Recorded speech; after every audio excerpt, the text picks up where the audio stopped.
Kamu menghina aku karena dasterku, Mas. Takdir yang berubah.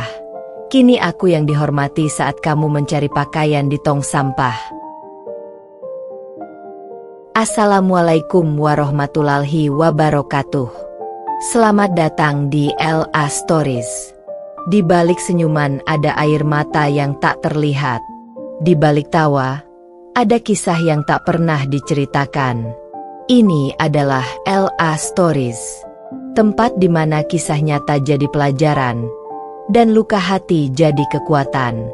Setiap cerita di sini bukan sekadar drama, tapi potongan hidup yang bisa jadi cermin untuk kita semua. Siapkan hatimu, karena apa yang kamu dengar bisa mengubah cara pandangmu selamanya. Ini bukan sekadar cerita. Ini adalah kenyataan yang belum tentu sanggup kamu jalani. Raina adalah seorang istri sederhana yang selalu mengenakan daster di rumah. Bukan karena malas, tapi karena baginya kenyamanan dan ketulusan jauh lebih penting dari penampilan luar. Namun, bagi Aryo, suaminya, kesederhanaan itu perlahan menjadi sumber kebencian. Ia mulai merasa malu, jenuh, dan akhirnya berselingkuh dengan wanita lain yang tampil lebih menarik di matanya. Saat penghinaan datang bertubi-tubi, baik dari Aryo maupun lingkungan sekitar, Raina tidak membalas. Ia hanya diam, memungut serpihan harga dirinya yang berserakan dan mulai membangun kehidupan baru dari nol. Diam-diam, ia membuka usaha kecil, berjuang keras, dan menemukan kekuatan yang selama ini tersembunyi di balik air matanya. Waktu berjalan. Raina berubah menjadi sosok yang anggun, mandiri, dan sukses. Daster yang dulu menjadi bahan ejekan, kini menjadi simbol perjuangan. Ia dihormati, dikagumi, dan menjadi inspirasi banyak perempuan. Sementara Aryo, lelaki yang dulu menertawakannya, kini hidup dalam kemiskinan, ditinggalkan selingkuhannya, dan kehilangan segalanya, termasuk harga diri. Namun hidup punya cara sendiri untuk menulis akhir cerita. Takdir mempertemukan kembali Raina dan Aryo di jalan yang berbeda. Raina datang dengan kebijaksanaan dan cinta yang matang, sementara Aryo datang dengan penyesalan yang menua. Keduanya belajar bahwa cinta sejati tak selalu tentang memiliki, melainkan tentang berdamai dengan masa lalu, dengan diri sendiri, dan dengan luka yang pernah ada. Pada akhirnya, Raina menemukan cinta baru bersama Dirga, pria yang melihat kecantikan bukan dari pakaian, tapi dari hati yang tulus. Sementara Aryo menemukan kedamaian dalam hidup sederhana, menebus kesalahan dengan perbuatan baik.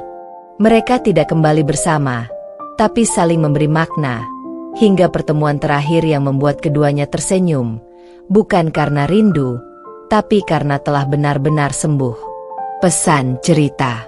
Kisah ini mengajarkan bahwa harga diri seorang perempuan tidak ditentukan oleh penampilan luar, melainkan oleh kekuatan dan keteguhan hatinya. Dan kadang, penghinaan yang kita terima adalah awal dari perubahan terbesar dalam hidup. Kalau kisah Raina dan Aryo ini menyentuh hatimu, jangan lupa like, komen, dan subscribe ya. Tulis di kolom komentar, bagian mana dari kisah ini yang paling membuatmu tersentuh. Sampai jumpa di kisah nyata penuh pelajaran hidup berikutnya, karena setiap luka punya cerita, dan setiap cerita punya makna. Sebelum masuk ke ceritanya, jangan lupa absen dulu Bunda. Bunda semuanya dari daerah mana saja. Dan bagi yang sudah subscriber semoga rezekinya lancar. Suara sendok dan piring beradu di dapur pagi itu. Aroma sambal terasi dan tempe goreng memenuhi ruangan kecil di rumah kontrakan kami. Aku, Raina, berdiri di depan kompor dengan daster bermotif bunga yang mulai pudar warnanya. Daster yang sama yang dulu sering dikatakan Aryo, suamiku, sebagai pakaian nenek-nenek. Tapi aku tetap memakainya. Bukan karena tak mau tampil cantik, tapi karena nyaman dan sederhana. Yah, sarapannya sudah siap, ujarku lembut sambil tersenyum. Tapi Aryo tak menjawab. Ia duduk di meja makan sambil memainkan ponselnya. Wajahnya datar, bahkan tanpa menoleh ke arahku. Aku tahu, belakangan ini sikapnya berubah. Dingin, tak lagi hangat seperti dulu. Ia hanya mendengus kecil saat melihatku. Raina, kamu gak bosan? Ya, pakai daster itu terus? Aku tuh malu kalau tetangga lihat. Aku menatapnya dengan mata berkaca-kaca. Aryo, aku cuma di rumah. Mau pakai apa lagi? Aku kan gak pergi kemana-mana. Aryo meletakkan sendoknya dengan kasar. Ya justru itu. Kamu tuh gak pernah berubah. Daster terus. Rambut diikat asal. Muka kusam. Kayak orang gak niat hidup. Aku capek lihat kamu kayak gini. Aku terdiam. Suaranya membuat dadaku sesak.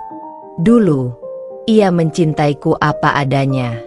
Ia pernah bilang, aku jatuh cinta karena kamu sederhana dan tulus.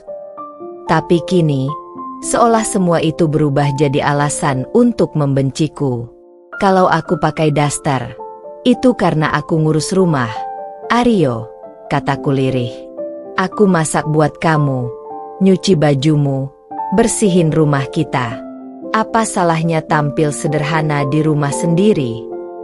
Namun Aryo tertawa sinis. Alasan klasik. Coba lihat istri orang lain. Mereka tetap bisa cantik meskipun di rumah. Tapi kamu, lihat dirimu. Raina, kamu kayak orang tua sebelum waktunya. Kata-katanya menusuk dalam. Aku ingin membalas. Ingin berteriak kalau aku begini karena berjuang bersamanya. Tapi yang keluar hanya air mata yang jatuh tanpa izin. Pagi itu berlalu tanpa obrolan lagi. Aryo pergi bekerja tanpa menatapku. Hanya suara pintu yang dibanting keras menandakan ia tak ingin lagi melihatku. Aku duduk di kursi dapur, menatap meja makan yang kini terasa dingin. Dalam hati aku berbisik, apa salahku sampai dia sebenci itu? Aku tidak tahu bahwa di luar sana, Aryo sudah mulai sering menghabiskan waktu bersama seorang perempuan lain. Perempuan yang ia banggakan di depan teman-temannya. Perempuan yang selalu ia banding-bandingkan denganku. Namun aku tetap mencoba bertahan. Aku percaya, mungkin ini hanya fase. Mungkin Aryo sedang lelah. Aku tetap berdoa setiap malam, memohon agar Tuhan melembutkan hatinya. Tapi doa itu seolah tak pernah didengar. Dan hari-hari berikutnya, kata daster menjadi bahan ejekan yang keluar dari mulut Aryo setiap kali kami berbicara. Ia lupa bahwa daster ini menemaninya di masa-masa sulit dulu. Daster yang sama kupakai saat ia sakit dan aku menjaganya tanpa tidur. Daster ini yang basah oleh air mataku ketika ia dulu kehilangan pekerjaan. Dan aku tetap di sisinya. Tapi kini, daster ini justru menjadi simbol penghinaan. Dan aku menjadi istri yang tak lagi dipandang, bahkan dianggap beban di matanya. Namun yang Aryo tidak tahu, perempuan dengan daster yang ia hina ini, suatu hari akan menjadi sosok yang dihormati, dikagumi, dan disegani. Dan saat hari itu tiba, ia akan tahu betapa berartinya seseorang yang dulu ia remehkan. Sudah 3 minggu sejak pertengkaran terakhir kami di dapur waktu itu. Aku masih mencoba berpikir positif. Mungkin Aryo hanya sedang stres karena pekerjaan. Tapi entah kenapa, setiap kali aku menatap wajahnya, aku tidak lagi melihat suamiku yang dulu. Tatapannya dingin, nada bicaranya tajam, dan ia hampir tak pernah lagi menyentuh makananku. Pagi itu, seperti biasa aku menyiapkan sarapan. Nasi goreng, telur dadar, dan segelas teh hangat, makanan kesukaannya dulu. Tapi saat ia keluar dari kamar dengan kemeja biru barunya, aku melihat sesuatu yang membuat dadaku sesak. Ia menyemprotkan parfum mahal, merapikan rambutnya di depan kaca, dan senyum kecil terukir di wajahnya. Senyum yang sudah lama tak pernah aku lihat. Setidaknya bukan untukku. Sayang, sarapannya sudah siap. Ucapku mencoba hangat. Ia hanya melirik sekilas. Aku udah janji sarapan di luar sama teman kantor. Tanpa menatapku lagi, ia langsung melangkah keluar. Aku berdiri di depan pintu, menatap punggungnya yang semakin menjauh. Ada perasaan aneh di hatiku, campuran curiga, sedih, dan kehilangan. Malamnya, Aryo pulang larut. Wangi parfumnya masih terasa ketika ia masuk rumah, tapi ada aroma lain di bajunya. Aroma bunga melati yang asing bagiku. Dari mana? Yo? Tanyaku hati-hati. Lembur. Jawabnya singkat. Aku tersenyum tipis. Lembur atau makan malam bareng seseorang? Ia menatapku tajam. Kamu nuduh aku. Aku cuma nanya. Jawabku lirih. Aku tahu kamu berubah. Kamu jarang di rumah, sering matiin ponsel, dan pulang selalu larut. Aryo menepuk meja. Jangan mulai lagi, Raina. Aku capek kerja seharian. Jangan tambah dengan curigaan gak penting. Aku menunduk. Hatiku perih. Tapi naluriku sebagai istri berkata ada yang tidak beres. Hari-hari berikutnya, perubahan itu makin jelas. Aryo mulai rajin memakai pakaian baru, sering keluar rumah tanpa alasan jelas, dan lebih sering tersenyum, tapi bukan padaku. Aku pernah diam-diam membuka ponselnya saat ia mandi. Dan disitulah semua jawaban itu kutemukan. Sebuah nama yang sering muncul. Maya. Pesan-pesannya manis, membuat perutku terasa mual. Kamu kelihatan ganteng banget hari ini. Aku suka parfum yang kamu pakai tadi. Jangan lupa sarapannya, sayang. Sayang, kata yang dulu milikku, kini sudah bukan lagi untukku. Aku menggenggam ponsel itu erat. Air mataku jatuh di atas layarnya. Dunia seakan runtuh di hadapanku. Semua pengorbananku, kesetiaanku, dan cintaku hancur begitu saja. Saat Aryo keluar kamar mandi, aku menatapnya dengan wajah basah oleh air mata. Aryo, siapa Maya? Tanyaku dengan suara bergetar. Ia terdiam sejenak, lalu tertawa sinis. Kamu ngintip ponselku. Aku hanya ingin tahu, siapa perempuan yang kamu panggil sayang selain aku? Wajahnya berubah keras. Kamu keterlaluan, Raina. Aku cuma temenan sama dia.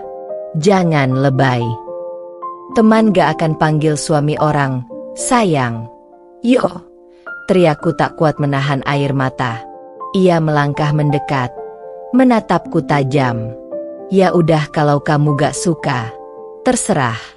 Aku capek lihat kamu begini terus.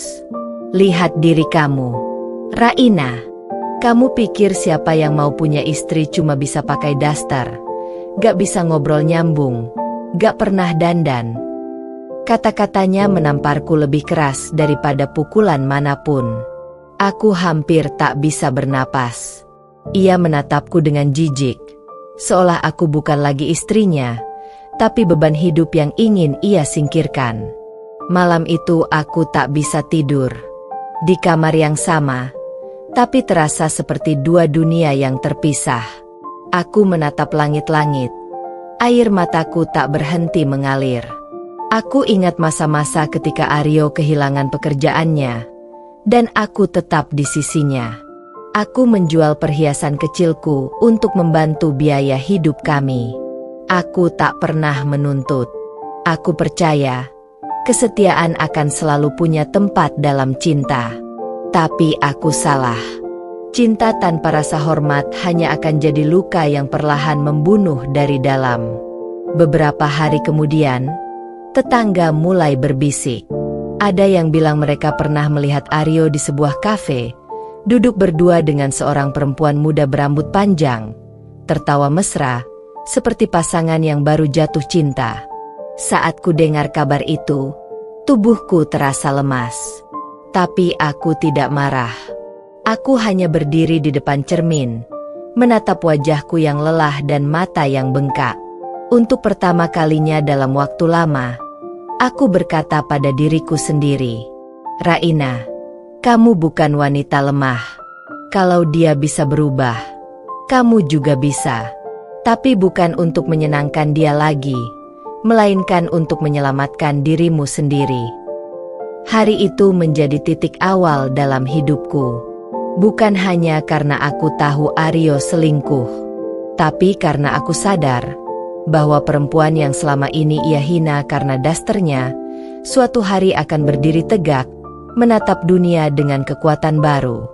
Dan saat hari itu tiba, Aryo akan tahu bahwa perempuan yang ia anggap tak berharga, justru akan menjadi sosok yang tak bisa ia raih lagi.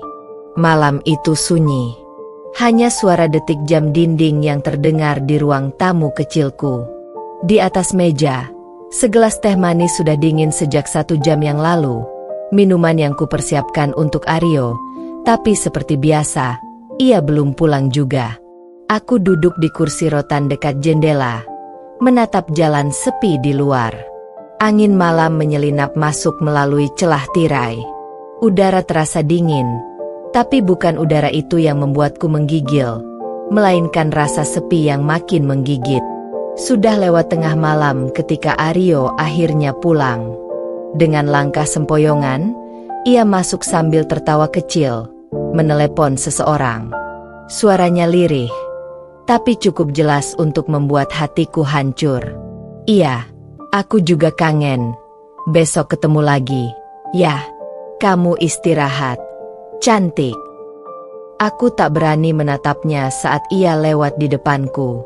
Aku berpura-pura tidur di sofa, padahal dadaku bergetar menahan air mata. Begitu ia masuk kamar, aku menangis dalam diam. Suamiku yang dulu setia kini berubah jadi orang asing di rumahnya sendiri.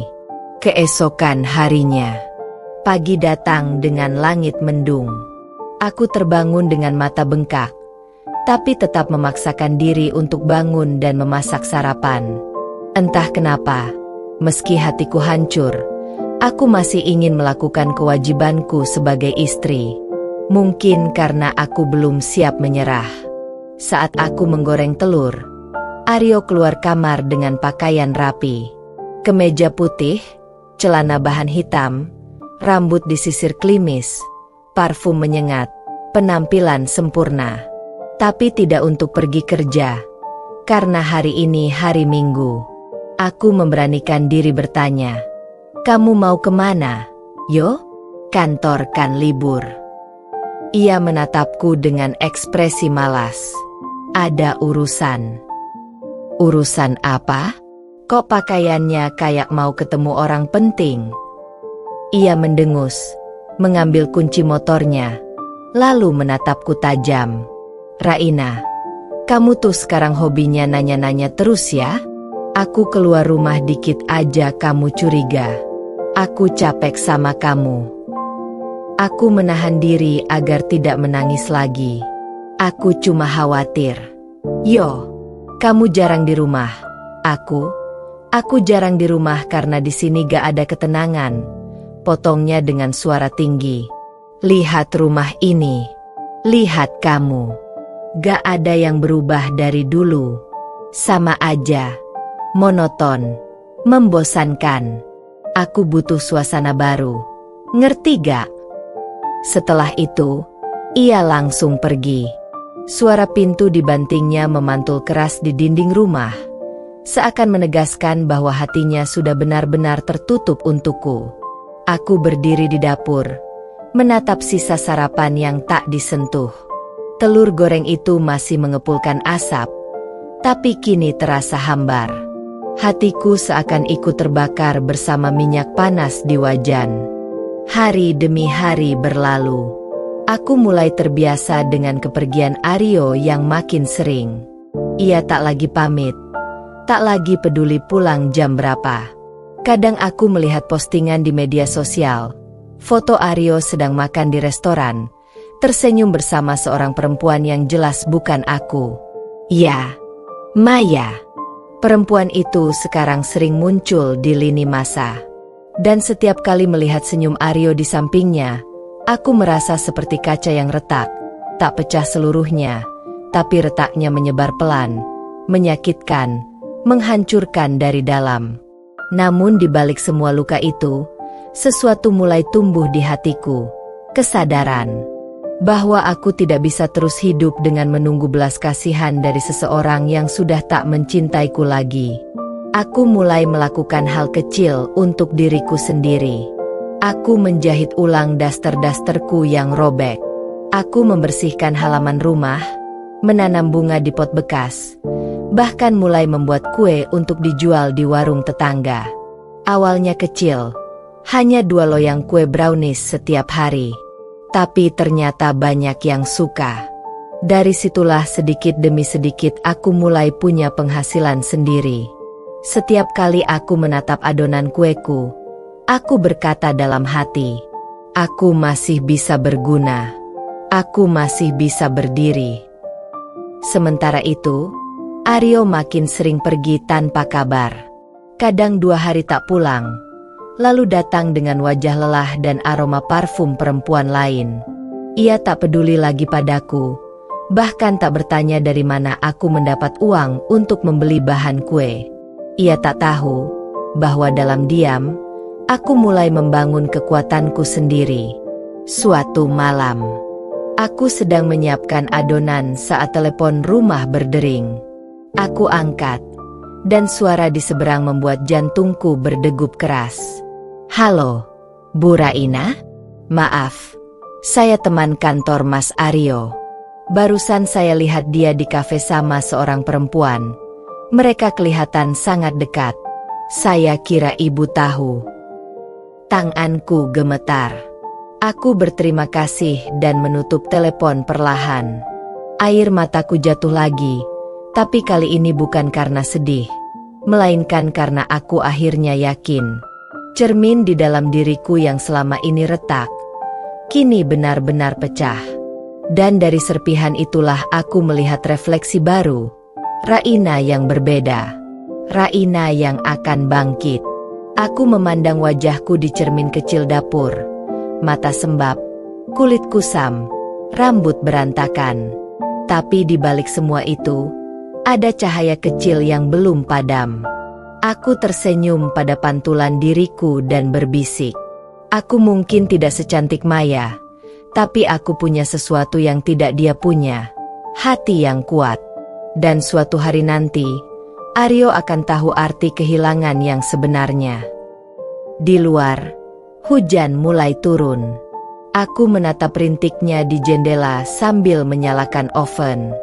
Aroma kue yang manis perlahan memenuhi ruangan, menandai awal yang baru, bukan untuk menyenangkan suamiku lagi, tapi untuk menyembuhkan diriku sendiri. Dan di tempat lain, mungkin di kafe yang sama, Aryo tengah tertawa bersama Maya, tidak menyadari bahwa perempuan yang ia hina karena dasternya sedang menata jalan menuju masa depan yang akan membuatnya menunduk malu di kemudian hari. Pagi itu, untuk pertama kalinya setelah sekian lama, aku menatap cermin bukan untuk menangis, tapi untuk melihat siapa diriku sekarang. Cermin itu dulu hanya memantulkan wajah perempuan lelah yang kehilangan semangat, tapi hari ini, aku melihat Raina yang baru. Rambutku yang dulu selalu kusut kini kugelung rapi. Daster yang dulu pudar warna bunganya kini kututup dengan apron bersih bertuliskan, Raina S. Homemade. Ya, aku mulai membuat usaha kecil-kecilan. Berawal dari 2 loyang kue, kini aku bisa membuat 8 hingga 10 loyang per hari. Aku masih ingat bagaimana semua ini dimulai. Hari itu, aku membawakan brownies buatanku ke warung Bu Siti di ujung gang. Coba jualin, Bu. Kalau laku, saya buatkan lagi. kataku dengan suara pelan dan malu-malu. Bu Siti tersenyum hangat. Kue kamu enak, Rain. Aku bantu jualin. Ya, ibu-ibu kompleks banyak yang suka makanan manis. Dan benar saja, 2 jam kemudian, semua kueku habis. Hari berikutnya, pesanan mulai berdatangan. Dari 1 warung menjadi 3. Dari ibu-ibu tetangga hingga teman-teman sekolah anak-anak kompleks sebelah. Perlahan tapi pasti, dapurku yang dulu hanya tempat untuk menahan air mata kini berubah menjadi sumber harapan baru. Dukungan tak terduga. Suatu sore, saat aku sedang mengaduk adonan, Bu Siti datang lagi membawa seorang perempuan paruh baya. Ini Bu Ratna. Dia punya toko kue kecil di pasar. Katanya mau beli kue kamu untuk dijual di tokonya, ujar Bu Siti. Aku nyaris tak percaya. Bu Ratna menatapku dengan senyum ramah. Saya dengar kue kamu enak, Dek. Kalau kamu mau, nanti saya bantu titip jual di toko saya. Kamu tinggal kirim pagi. Aku mengangguk cepat, nyaris menahan air mata bahagia. Terima kasih banyak, Bu. Saya janji gak akan kecewakan Ibu. Hari demi hari aku bekerja keras. Pagi membuat adonan, siang antar pesanan, malam membersihkan peralatan. Kadang tubuhku lelah, tapi setiap kali melihat hasil penjualan, hatiku bergetar bangga. Dari uang pertama yang kukumpulkan, aku membeli mixer baru, alat pertama yang benar-benar kubeli dari hasil keringatku sendiri. Kupeluk alat itu erat, seperti simbol kecil dari perjuanganku. Sementara itu, di sisi lain, Aryo semakin jarang pulang. Setiap kali datang, ia tampak lelah, wajahnya murung. Kadang ia hanya duduk di ruang tamu tanpa bicara, menatap kosong. Aku tak berani bertanya, tapi aku bisa menebak. Dunianya mulai retak. Beberapa tetangga berbisik bahwa perusahaan tempat Aryo bekerja sedang mengalami masalah keuangan. Beberapa karyawan sudah di-PHK, dan kabarnya, Aryo termasuk salah satunya. Namun ia terlalu gengsi untuk mengaku. Ia masih berusaha tampil seolah hidupnya baik-baik saja. Padahal aku tahu, Maya, perempuan itu, juga mulai menjauh. Suatu malam, aku mendengar Aryo berbicara di teras dengan suara keras. Maya, tolong jangan tinggalin aku sekarang. Aku lagi butuh kamu. Aku udah kehilangan pekerjaan. Lalu sunyi. Setelah beberapa detik, suara isak kecil terdengar. Aku tak tahan, tapi aku tetap di dalam kamar. Entah mengapa, malam itu aku tidak lagi merasa sakit. Yang kurasakan hanyalah iba, Raina yang baru. Waktu berjalan cepat. Kini, hampir 6 bulan sejak pertama kali aku menjual kue, usahaku semakin berkembang. Aku bahkan sudah membuat label sendiri, Raina S Homemade Delik. Aku mulai menerima pesanan untuk acara ulang tahun, pengajian, dan arisan. Bahkan beberapa kali, aku diundang ke bazar UMKM di kelurahan. Di sana aku bertemu banyak perempuan lain, yang pernah dihina, direndahkan, tapi bangkit dengan tangannya sendiri. Salah satu dari mereka berkata padaku, Raina, kamu tahu kenapa kita kuat? Karena kita pernah hancur. Dan dari kehancuran itu, kita belajar membangun diri dari nol. Kata-kata itu menancap dalam di hatiku. Kini aku tak lagi memakai daster lusuh. Aku tetap sederhana, tapi bersih dan rapi.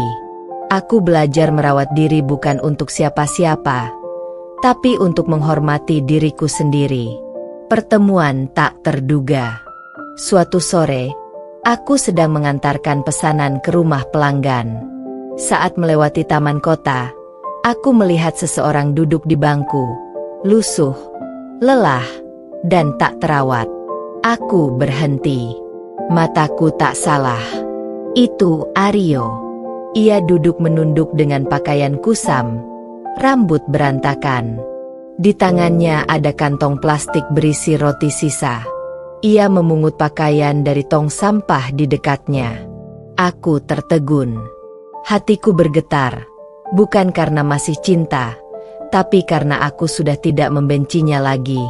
Ia menoleh, dan matanya melebar saat melihatku. "Raina?"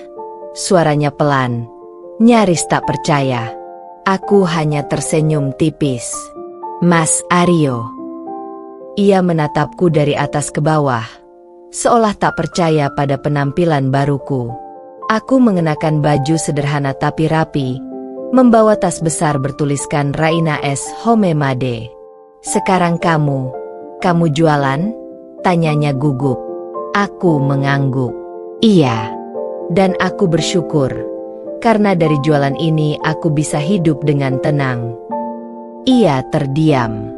Matanya berkaca-kaca, mungkin malu, mungkin menyesal. Sementara aku hanya menatapnya dengan tatapan damai. "Dulu kamu malu karena aku pakai daster," kataku lembut. "Sekarang aku yang dihormati, sementara kamu mencari pakaian di tong sampah." Aku tidak mengucapkannya dengan dendam, tapi dengan ketegasan seorang perempuan yang sudah menemukan dirinya sendiri. Aku melangkah pergi, meninggalkan Aryo yang masih menatapku dari kejauhan. Dan saat langkahku menjauh, aku menyadari sesuatu, bahwa harga diriku tidak pernah hilang, hanya sempat tertutup oleh luka. Kini, aku berjalan dengan kepala tegak, membawa masa depan yang kubangun sendiri. Dan di dalam hati, aku berbisik pelan, "Terima kasih, Aryo. Karena dari penghinaanmu, aku belajar untuk berdiri." Angin pagi berhembus lembut melalui tirai jendela rumah megah milik Raina. Dulu, rumah ini hanyalah rumah kontrakan kecil yang sering menjadi bahan ejekan tetangga karena tampak kusam dan sederhana.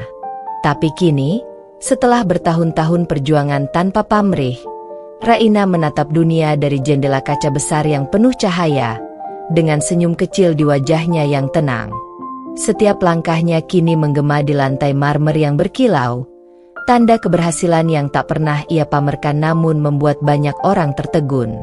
Ia sudah bukan lagi perempuan yang dulu sering menangis di balik pintu, menahan hinaan suaminya sendiri. Kini, Raina adalah pemilik butik ternama dan pemimpin komunitas perempuan mandiri di kotanya. Hari itu, sebuah acara penghargaan diselenggarakan di balai kota.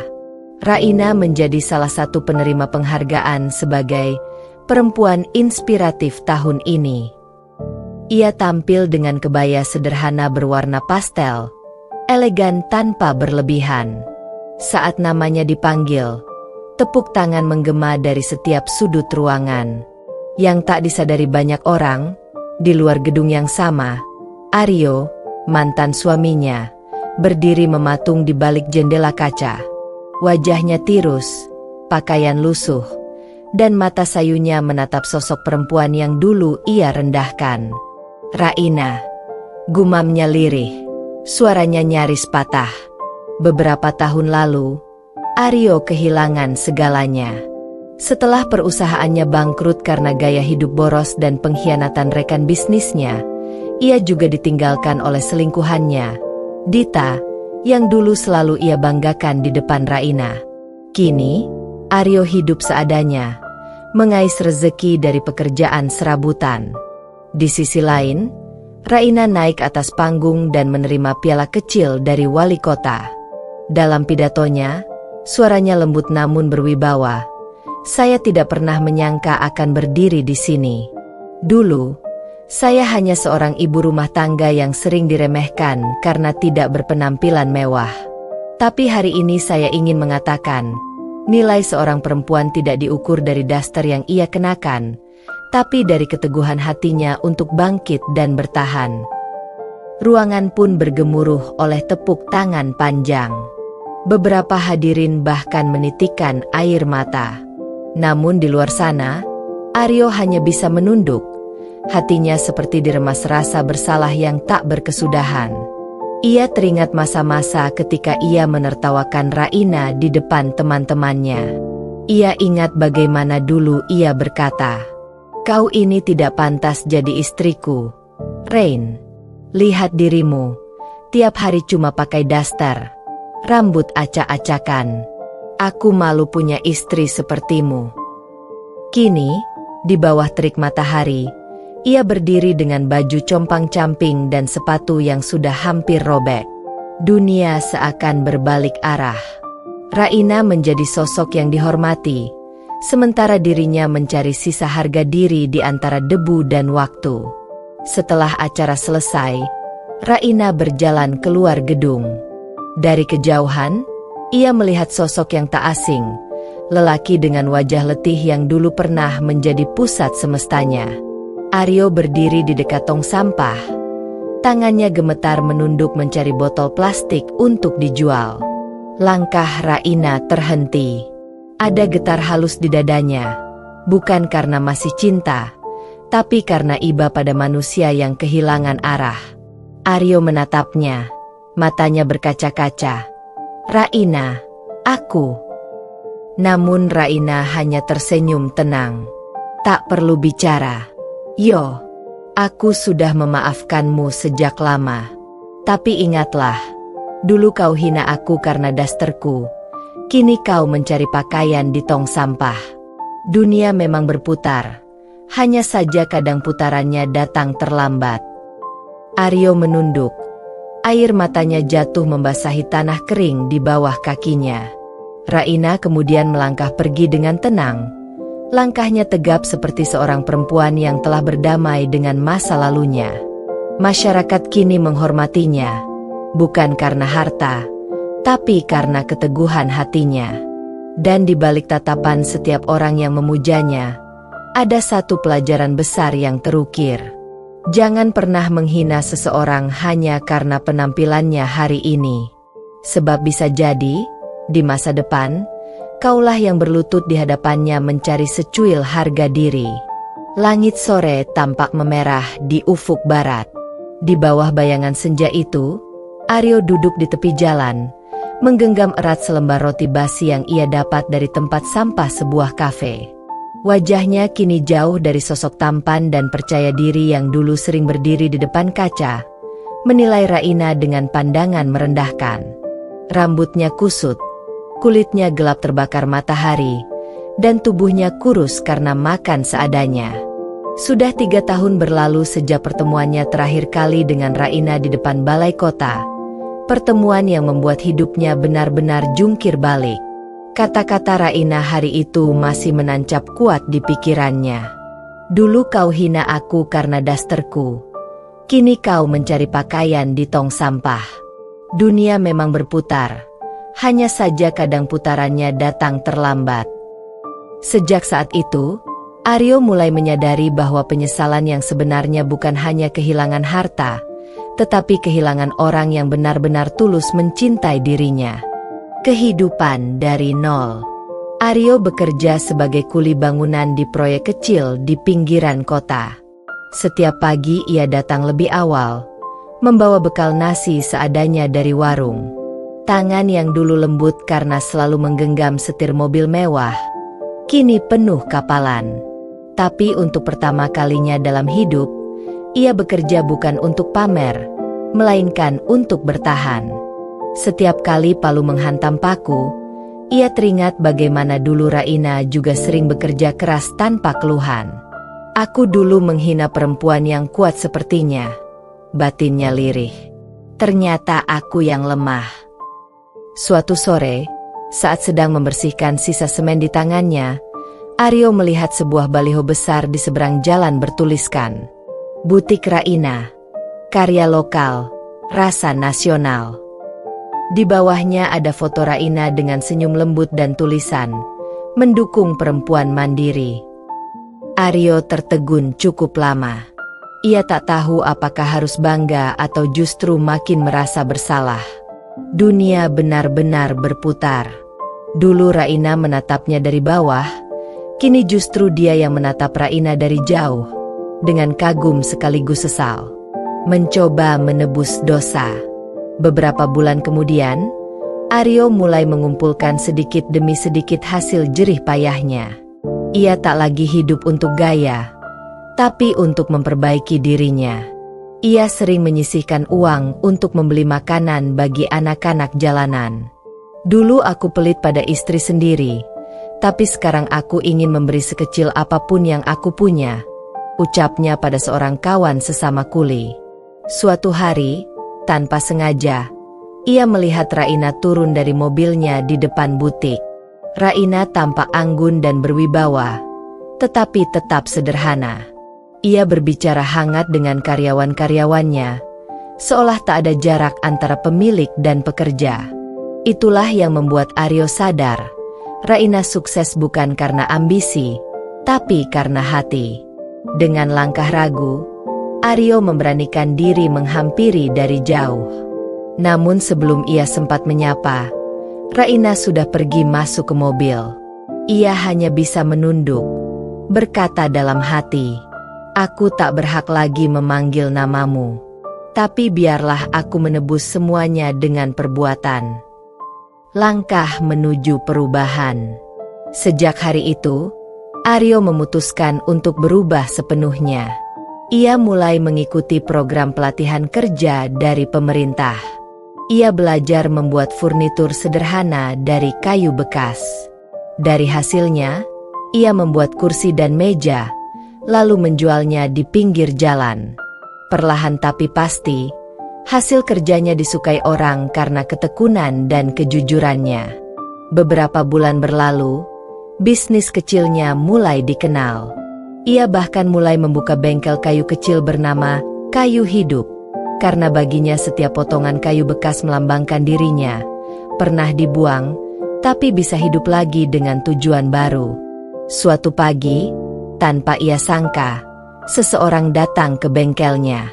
Seorang perempuan dengan kacamata hitam, sederhana tapi berwibawa. "Apa benar ini bengkel Aryo?" tanya perempuan itu. Aryo mengangguk, tertegun. Ia mengenali suara itu bahkan sebelum wajahnya terlihat jelas. "Raina?" Raina membuka kacamatanya dan tersenyum kecil. "Aku dengar kamu sekarang pengrajin furnitur. Butikku butuh meja display baru. Aku ingin memesannya darimu." Aryo tercekat. "Kau mau pesan dariku?" Raina mengangguk lembut. "Aku ingin mendukung orang yang mau berubah. Kita semua pernah jatuh. Yo, tapi yang penting, apakah kita mau berdiri lagi?" Mata Aryo memanas, bukan karena malu, tapi karena tersentuh. "Aku tak pantas, Rain. Aku sudah menghancurkan semuanya." Raina menatapnya dalam. "Kau pantas, kalau kau benar-benar menyesal dan memperbaiki diri." Untuk pertama kalinya setelah sekian tahun, Aryo meneteskan air mata, bukan karena lapar, bukan karena kehilangan, tapi karena ia akhirnya diberi kesempatan kedua, bukan sebagai suami, tapi sebagai manusia.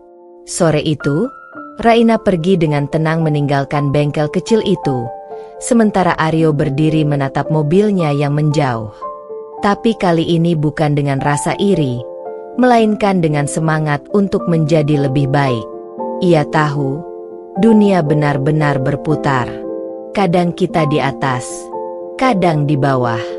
Namun yang terpenting bukan di mana posisi kita, melainkan bagaimana kita berdiri setelah terjatuh.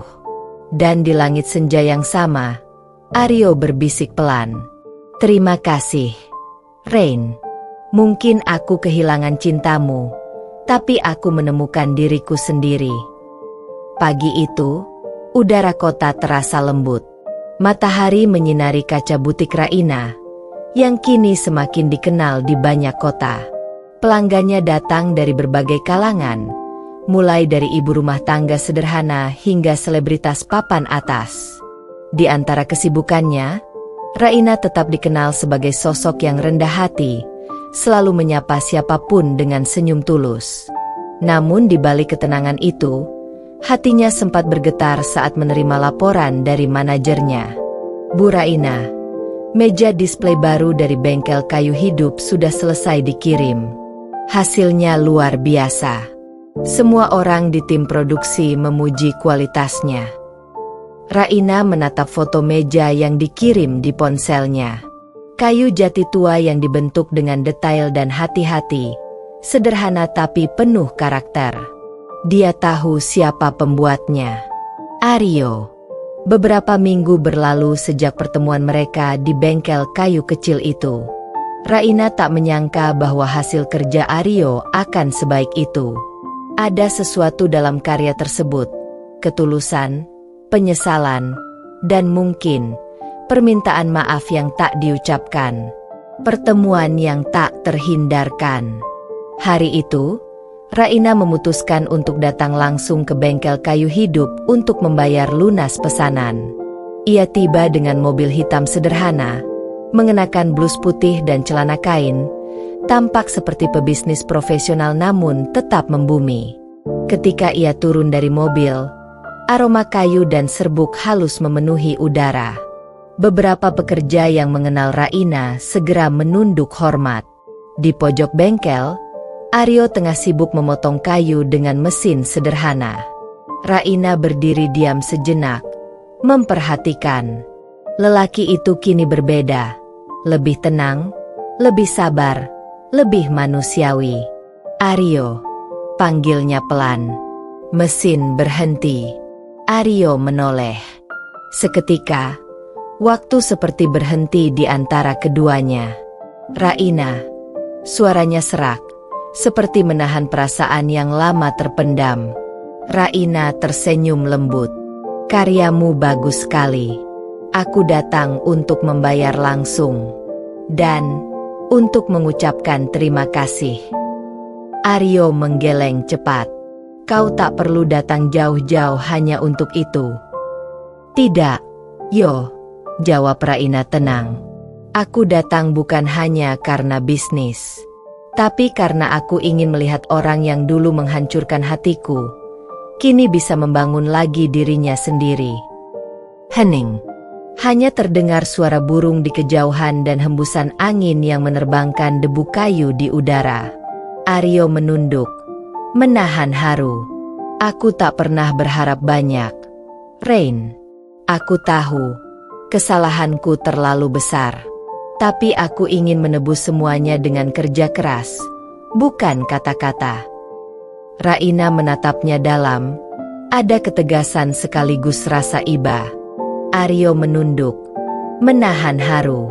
Aku tak pernah berharap banyak, Rain. Aku tahu, kesalahanku terlalu besar, tapi aku ingin menebus semuanya dengan kerja keras, bukan kata-kata. Raina menatapnya dalam, ada ketegasan sekaligus rasa iba. Dan kau sudah melakukannya, Yo. Tapi ingat, penebusan bukan berarti kembali. Kadang, kesempatan kedua datang bukan untuk mengulang, tapi untuk memperbaiki. Dua dunia yang kini berbeda. Sejak hari itu, hubungan mereka berubah menjadi kemitraan profesional. Butik Raina menjadi salah satu pelanggan tetap bengkel kayu hidup. Aryo bekerja dengan disiplin dan jujur, tanpa pernah menyinggung masa lalu. Ia selalu memastikan barang pesanannya dikirim tepat waktu dan dalam kondisi sempurna. Raina pun beberapa kali datang untuk memesan desain baru. Setiap kali bertemu, mereka berbicara sopan dan singkat. Tidak ada lagi nada dendam, tidak ada lagi air mata. Hanya dua orang dewasa yang sama-sama pernah terluka dan kini berusaha hidup lebih baik. Namun, diam-diam, banyak karyawan Raina yang berbisik-bisik.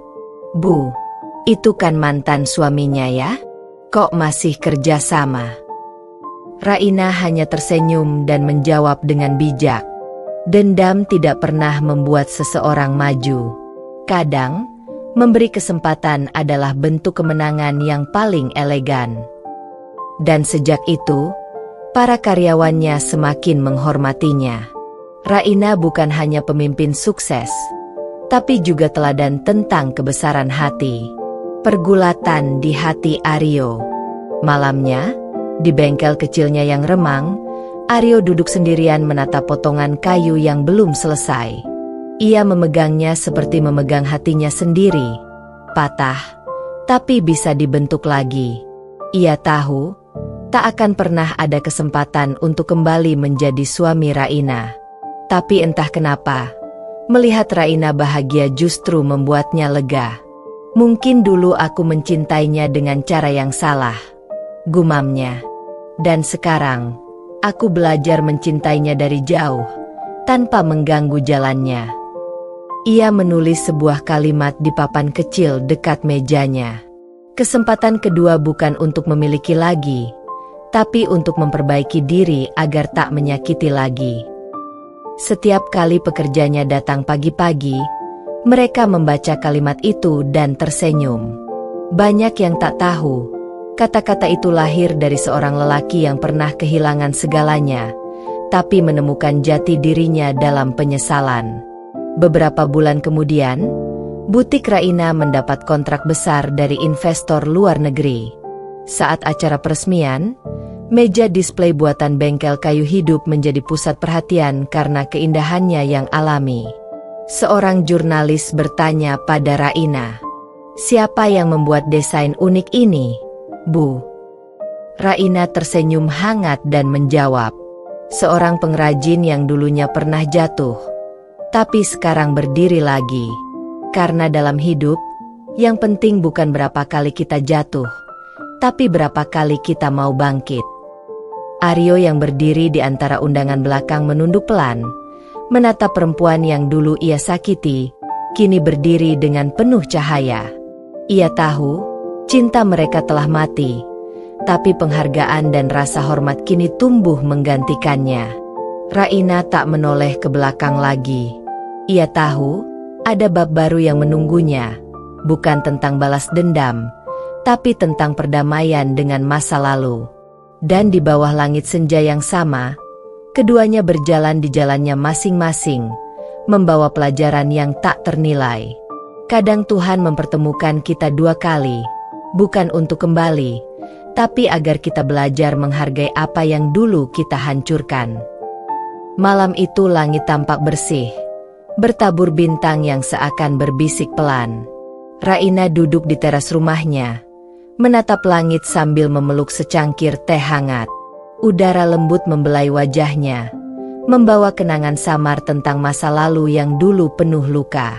Tapi malam ini berbeda. Tidak ada lagi air mata, tidak ada lagi amarah. Hanya ada ketenangan yang datang setelah badai panjang. Sudah hampir 3 tahun sejak terakhir kali ia bekerja sama dengan bengkel kayu hidup milik Aryo. Sejak proyek besar butik Raina berhasil menembus pasar luar negeri, hidupnya semakin sibuk. Tapi di sela-sela keberhasilannya, Raina tetap tak pernah melupakan masa lalunya. Bukan karena masih terikat, melainkan karena masa lalu itu telah membentuknya menjadi perempuan sekuat sekarang. Di sisi lain kota, Aryo duduk di dalam bengkelnya yang kini sudah jauh lebih besar dari dulu. Kayu hidup berkembang pesat, bukan karena promosi, tapi karena kejujuran dan ketekunan yang selalu ia pegang. Di dinding bengkel, masih tergantung papan kayu dengan tulisan lama yang tak pernah ia ganti. Kesempatan kedua bukan untuk memiliki lagi, tapi untuk memperbaiki diri agar tak menyakiti lagi.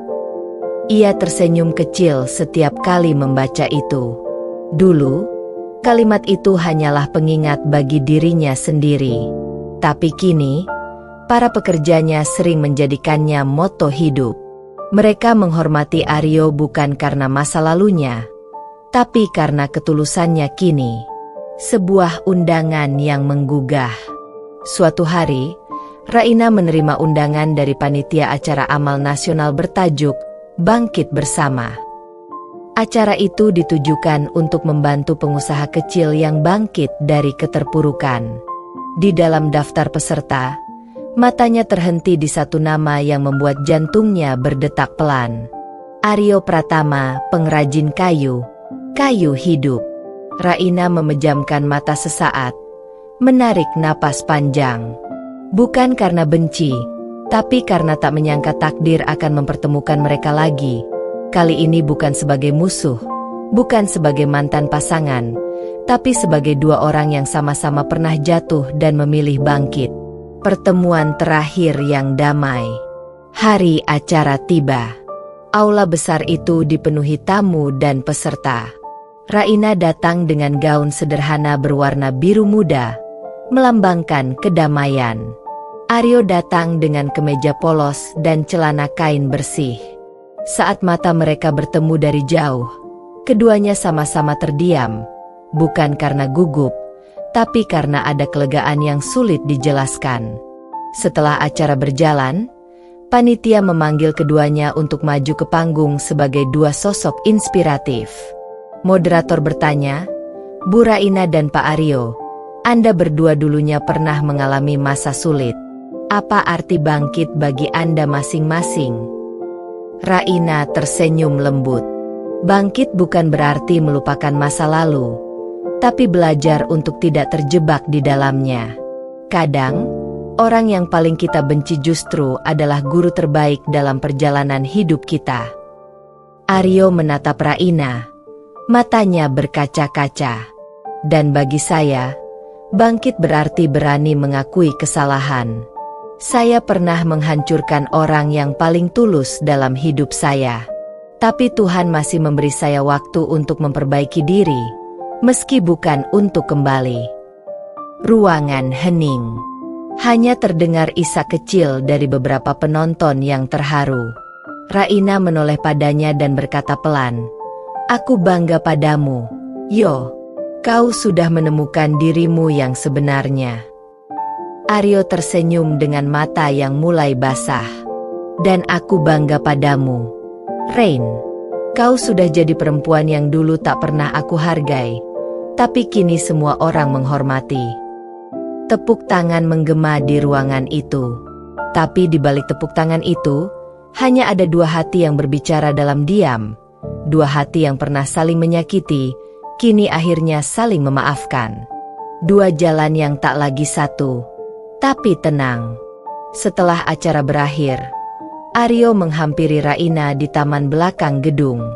Sore mulai turun, langit berwarna jingga, seperti melukis perpisahan yang indah. "Aku ingin mengucapkan terima kasih," kata Aryo. "Bukan karena kau sudah memaafkanku, tapi karena kau memberiku alasan untuk berubah." Raina menatapnya lembut.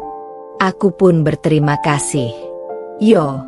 Kalau dulu aku tidak disakiti, mungkin aku tidak akan jadi sekuat ini."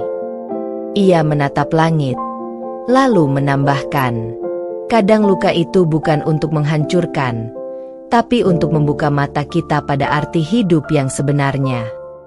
Aryo menunduk, tersenyum kecil. "Kau benar, Rain. Kita berdua sudah sembuh. Tapi kesembuhan itu datang karena kita belajar melepaskan." Raina menatapnya untuk terakhir kalinya. Senyumnya damai. "Semoga kau bahagia dengan jalanmu sekarang, Yo. Aku juga sudah menemukan bahagiaku, tanpa harus kembali ke masa lalu." Mereka berjabat tangan, untuk pertama dan terakhir kalinya dalam kedamaian yang sesungguhnya. Tak ada lagi air mata. Tak ada lagi dendam. Hanya dua manusia yang akhirnya berdamai dengan diri sendiri. Sebuah doa di antara dua hati yang sembuh. Malam itu, Raina kembali ke rumah dan menatap langit yang sama. Di sisi lain kota, Aryo juga melakukan hal yang sama. Mereka tidak lagi saling memiliki, tapi entah bagaimana, mereka saling mendoakan. Raina berbisik lirih, "Terima kasih, Tuhan, karena sudah mengajarkan aku arti sabar dan memaafkan." Sementara Aryo menatap bintang yang sama dan berkata dalam hati, "Terima kasih, Tuhan, karena telah mempertemukanku dengan Raina, bukan untuk selamanya, tapi untuk membuatku mengerti apa itu cinta yang sebenarnya. Dan malam itu, di antara dua hati yang pernah hancur, mengalun sebuah doa yang sama. Doa untuk kedamaian, bukan untuk kembali.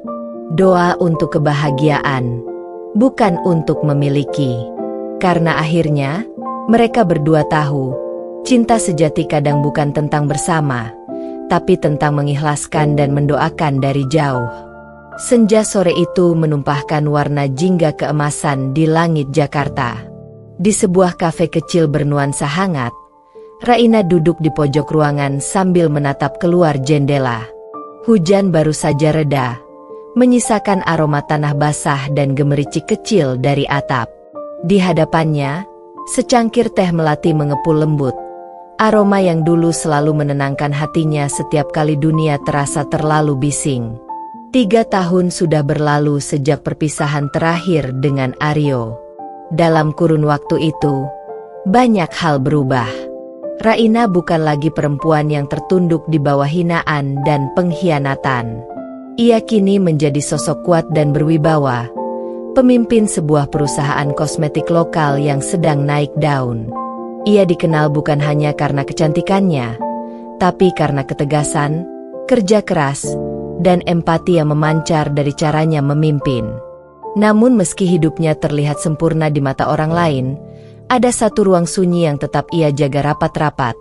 Ruang yang dulu pernah diisi oleh cinta, luka, dan kehilangan. Hingga hari itu, ketika seseorang duduk di hadapannya dan menatapnya dengan senyum yang begitu tulus. Namanya Dirga. Seorang arsitek yang Raina kenal dari proyek kolaborasi pembangunan kantor pusat barunya. Pria itu sederhana dalam tutur kata, namun bijak dalam cara memandang hidup. Ia tidak mencoba menaklukkan Raina dengan gombal, tapi memahaminya dalam diam. Raina yang dulu mungkin tak akan mudah membuka hati, tapi entah kenapa bersama Dirga, ia merasa tenang, bukan karena ingin dicintai, tapi karena dihargai. Kadang kita tidak perlu kembali untuk merasa utuh, ucap Dirga pelan, saat mereka menatap hujan yang mulai turun lagi di luar. Raina menoleh, matanya beradu dengan mata pria itu. Ada kehangatan di sana, dan juga pengertian. Aku dulu berpikir kebahagiaan itu cuma bisa kutemukan kalau aku bisa memperbaiki masa lalu, kata Raina lirih. Tapi ternyata, kebahagiaan juga bisa datang dari menerima bahwa beberapa hal memang harus berakhir. Dirga tersenyum lembut.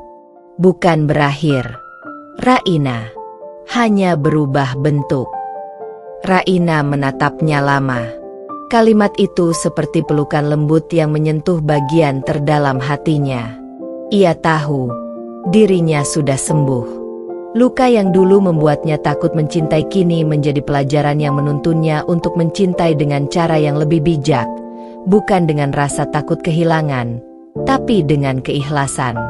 Sementara itu, di sisi lain kota, Aryo sedang duduk di teras rumah kontrakannya yang sederhana. Hidupnya kini jauh dari gemerlap masa lalu. Usaha barunya yang kecil, bengkel motor, berjalan seadanya, tapi ia menjalankannya dengan hati. Di atas meja kayu lapuk, tergeletak sebuah foto lama, dirinya dan Raina saat masih muda, penuh tawa dan harapan. Aryo menatap foto itu lama. Ada sesal, tentu saja, tapi tidak lagi menyakitkan seperti dulu.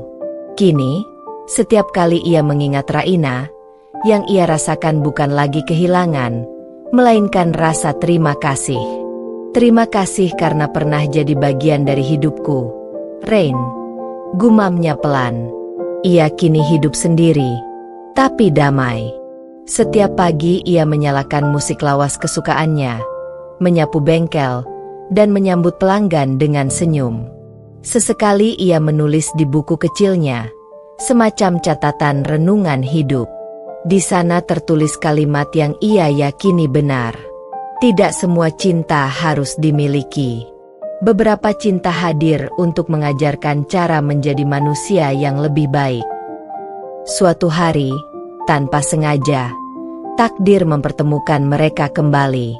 Raina sedang menghadiri acara penghargaan bisnis sosial, dan di antara tamu undangan yang duduk di barisan belakang, ia melihat sosok yang tak asing.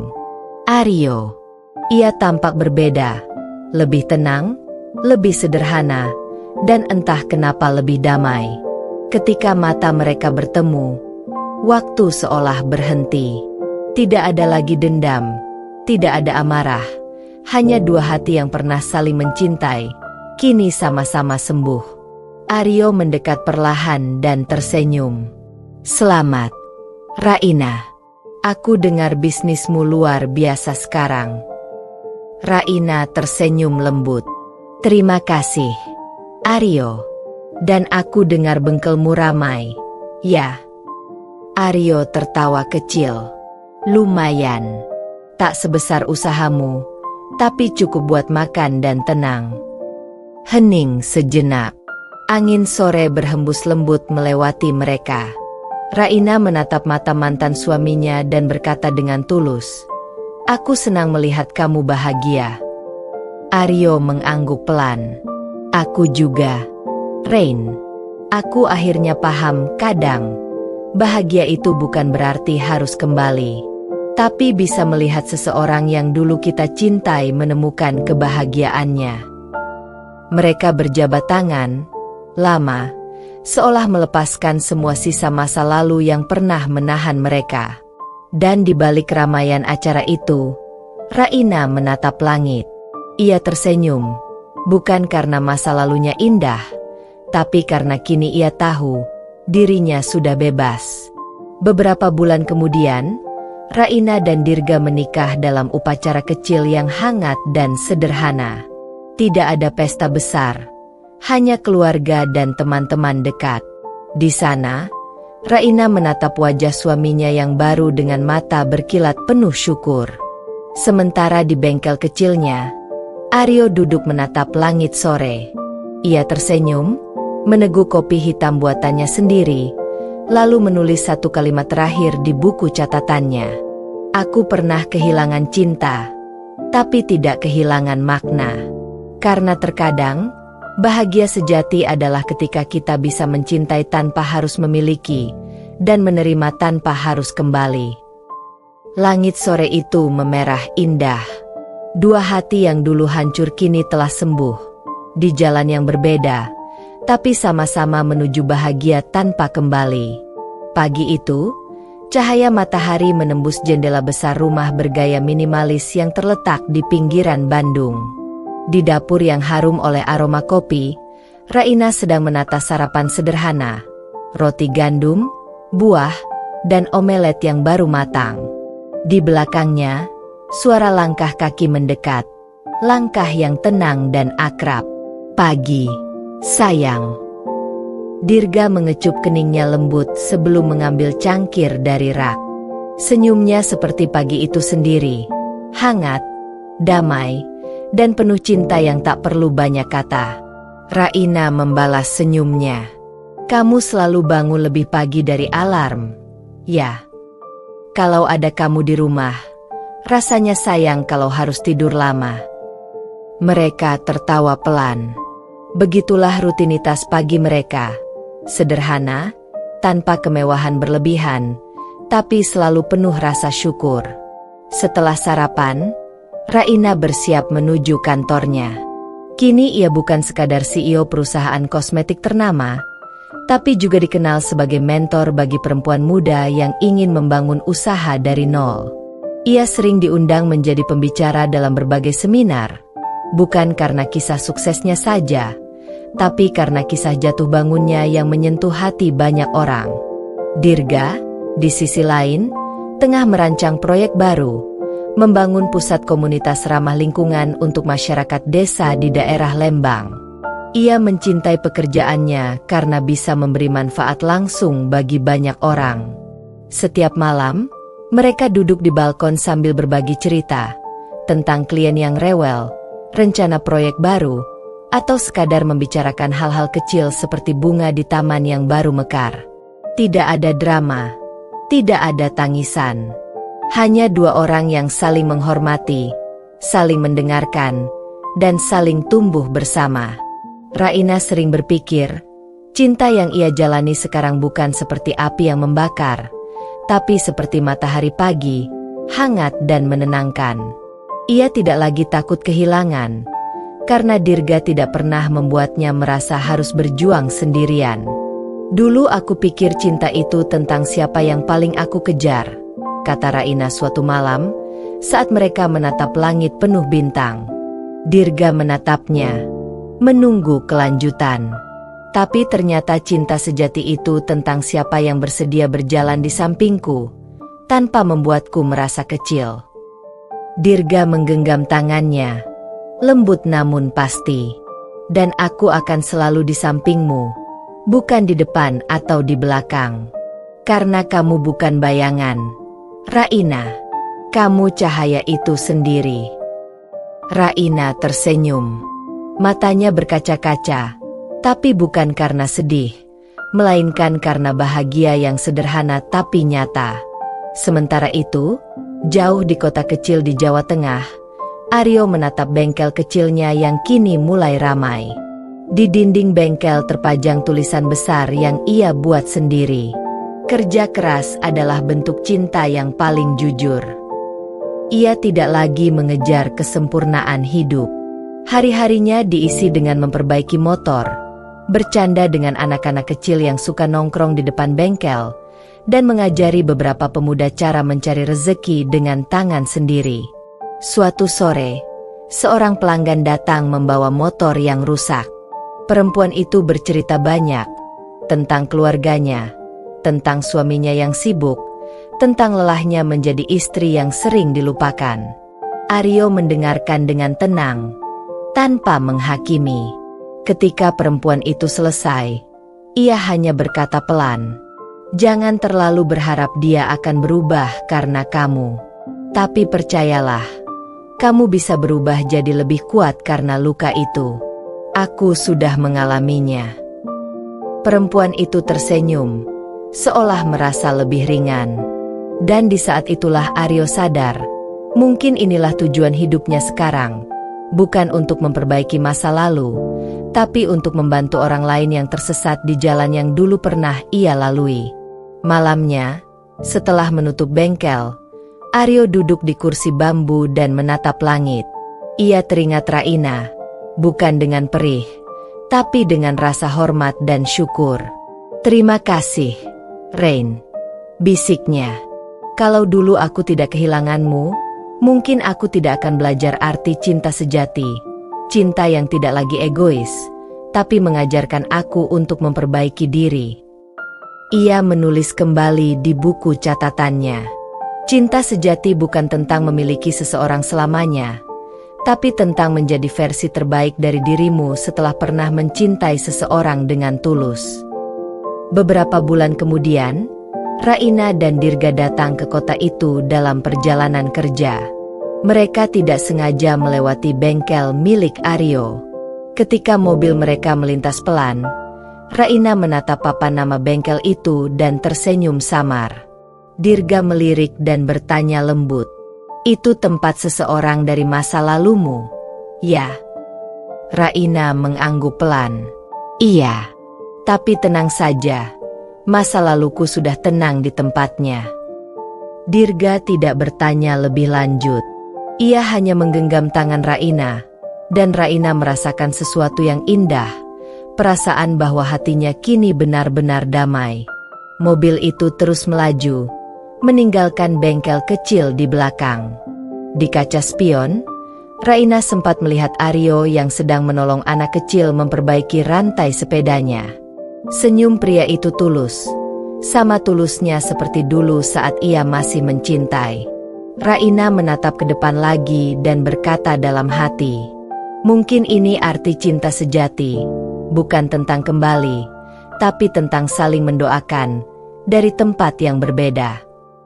Langit sore itu berwarna jingga lembut. Raina menggenggam tangan Dirga lebih erat, sementara di kejauhan, Aryo menatap langit yang sama.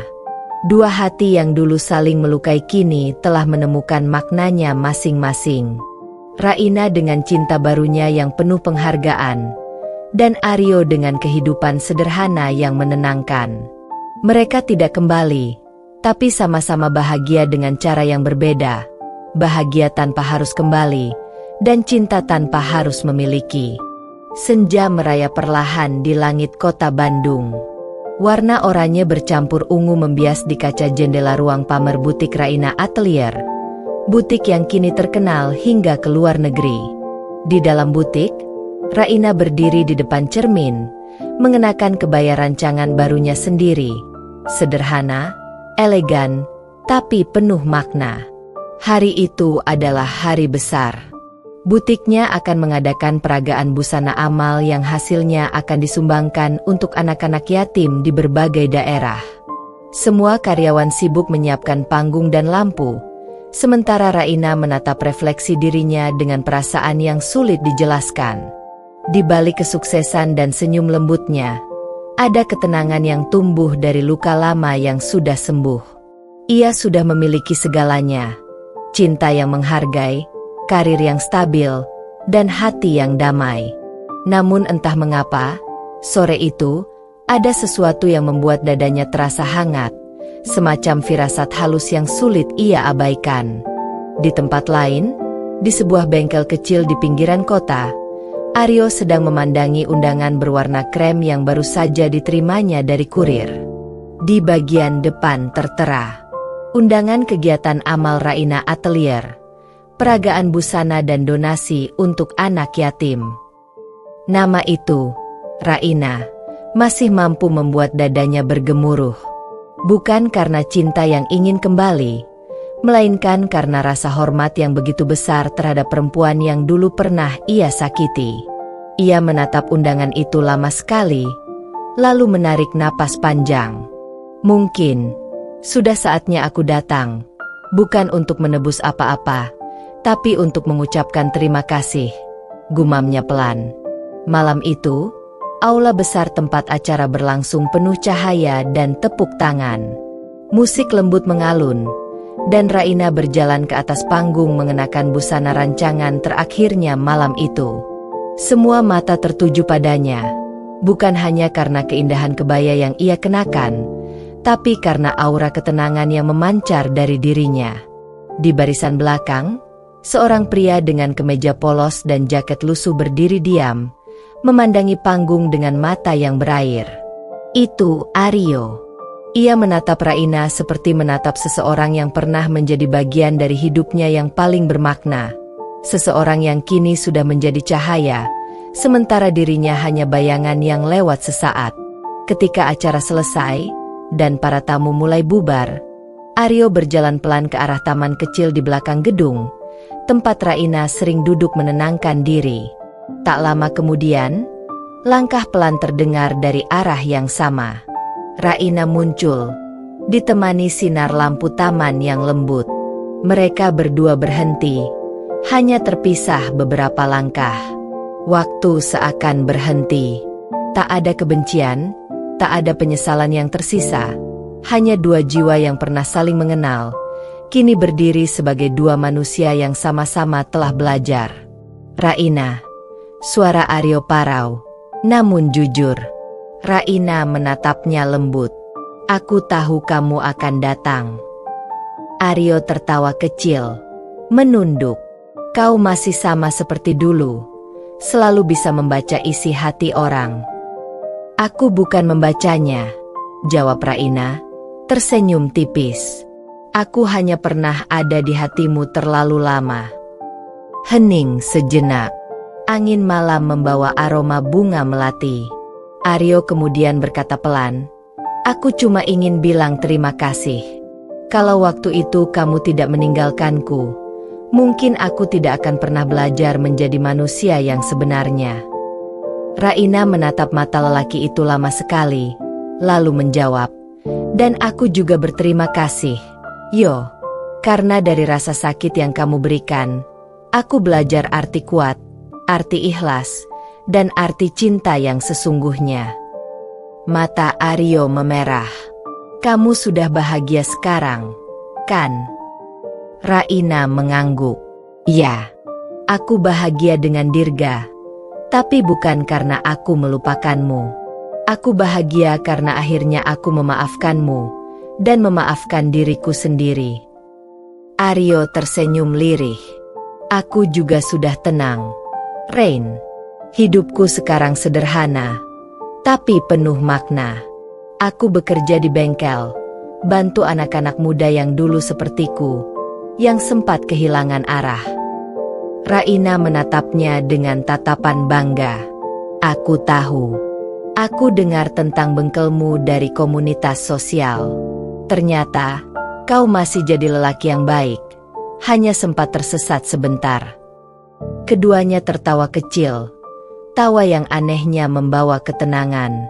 Di langit, bulan bersinar redup tapi indah. Seperti dua hati itu, yang pernah retak namun kini kembali utuh dalam bentuk yang berbeda. Aku doakan kamu selalu bahagia, Aryo, ucap Raina lembut. Aku juga, Rain. Semoga kamu terus bersinar seperti sekarang. Mereka berjabat tangan. Sentuhan itu singkat, tapi syarat makna. Bukan lagi cinta yang meminta, tapi doa yang melepaskan. Setelah itu, Raina berbalik menuju arah lampu panggung, sementara Aryo berjalan ke arah jalan kecil di sisi taman. Mereka melangkah menjauh, ke arah yang berbeda, tapi dengan hati yang sama-sama damai. Dan di antara langkah mereka, takdir berbisik pelan. Kadang, pertemuan terakhir bukan untuk mengulang masa lalu, tapi untuk memastikan bahwa luka itu benar-benar telah sembuh. Beberapa bulan kemudian, Aryo menerima sebuah paket tanpa nama pengirim. Di dalamnya ada selembar kartu bertuliskan, "Untuk seseorang yang pernah mengajarkanku arti kuat. Terima kasih karena telah berubah. Bukan untukku, tapi untuk dirimu sendiri. R." Di bawahnya, ada kalimat kecil yang seolah menjadi penutup dari perjalanan panjang mereka. Hidup ini bukan tentang siapa yang kita miliki, tapi siapa yang pernah membuat kita menjadi lebih baik. Aryo menatap kartu itu lama, lalu meletakkannya di atas meja bengkel. Ia tersenyum, menatap langit biru di atas atap seng. Dalam hati, ia berbisik pelan, "Selamat tinggal, Rain, dan terima kasih sudah pernah mencintaiku." Sementara itu, di balkon rumahnya, Raina duduk bersama Dirga, menatap bintang yang sama. Ia menggenggam tangan suaminya dan berkata lirih, "Aneh ya, kadang perpisahan justru jadi bentuk cinta yang paling tulus."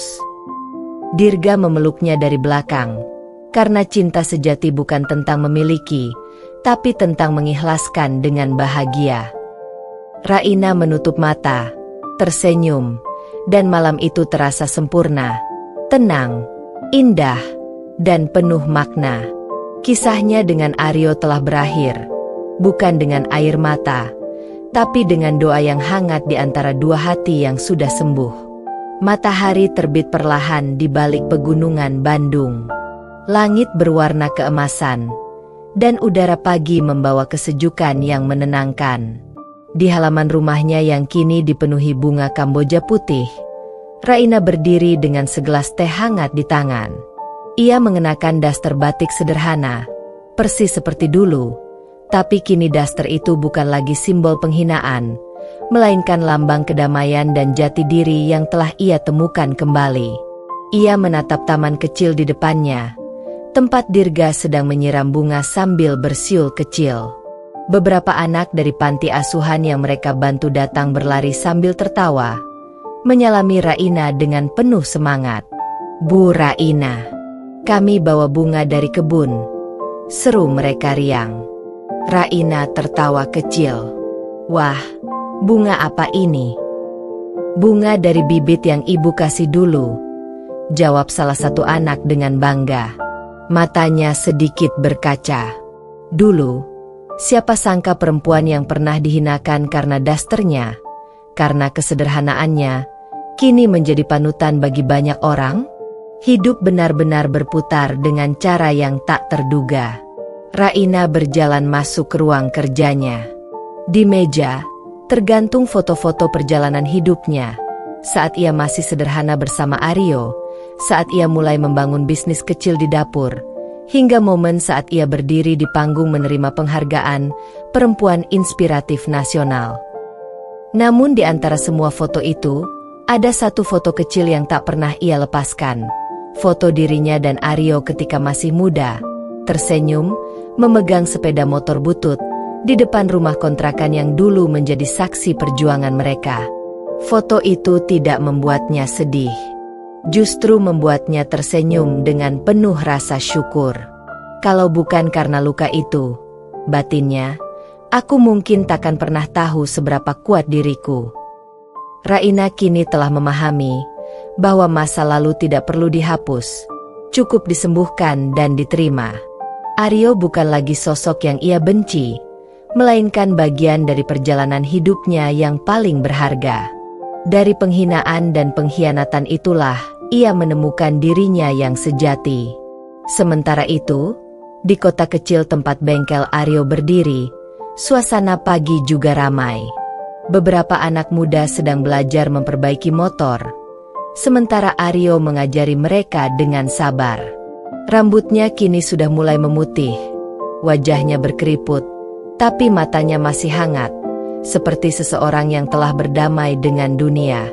Di dinding bengkel tergantung sebuah papan kayu besar bertuliskan, "Jangan pernah remehkan seseorang yang sederhana, karena mungkin dari kesederhanaannya, ia sedang menanam benih keajaiban." Kalimat itu ia tulis sendiri, terinspirasi dari Raina.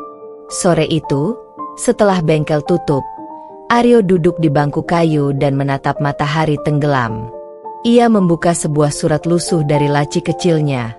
Surat yang dikirim Raina setahun lalu, berisi ucapan terima kasih dan doa. "Terima kasih sudah pernah menjadi bagian dari perjalanan hidupku. Semoga langkahmu selalu diberkahi, dan hatimu selalu damai. Raina." Ia tersenyum.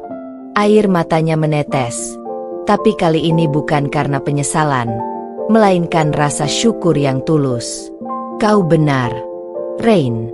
Hidup bukan soal memiliki, tapi soal memaknai." Beberapa bulan kemudian, Raina menghadiri acara amal di salah satu desa binaannya. Acara itu sederhana, tapi penuh kehangatan. Di antara tamu-tamu yang datang, Raina melihat sesuatu yang membuat hatinya bergetar. Papan besar di depan aula bertuliskan, "Program Pemberdayaan Bengkel Mandiri, donasi dari komunitas Aryo Sahabat." Ia menatap tulisan itu lama, dan tersenyum tipis. Tanpa perlu pertemuan lagi, tanpa perlu kata-kata, ia tahu, mereka berdua masih berjalan di jalan yang sama. Jalan kebaikan, meski di arah yang berbeda. Raina berbisik dalam hati, "Terima kasih, Yo. Kau sudah menemukan jalanmu. Kita berdua akhirnya sampai di tempat yang sama, tempat di mana hati tak lagi menuntut, tapi memberi." Malamnya, di balkon rumah, Raina dan Dirga duduk berdua menatap langit penuh bintang. Dirga berkata pelan, "Kamu kelihatan tenang malam ini." Raina tersenyum. "Aku merasa seperti akhirnya semua lingkaran hidupku sudah lengkap."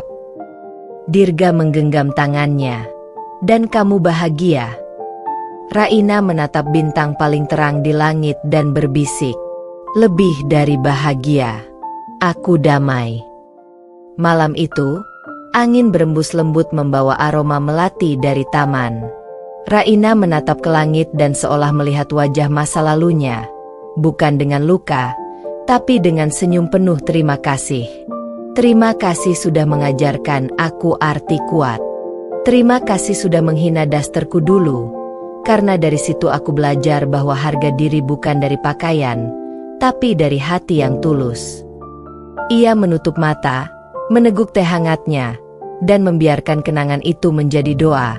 Doa untuk masa lalu yang sudah ia maafkan, untuk dirinya yang kini merdeka, dan untuk kehidupan yang telah memberinya kesempatan kedua untuk benar-benar hidup. Kini, nama Raina menjadi inspirasi banyak perempuan di seluruh negeri. Tapi jika ada yang bertanya padanya apa yang paling berharga dari semua pencapaiannya, ia selalu menjawab dengan kalimat yang sederhana.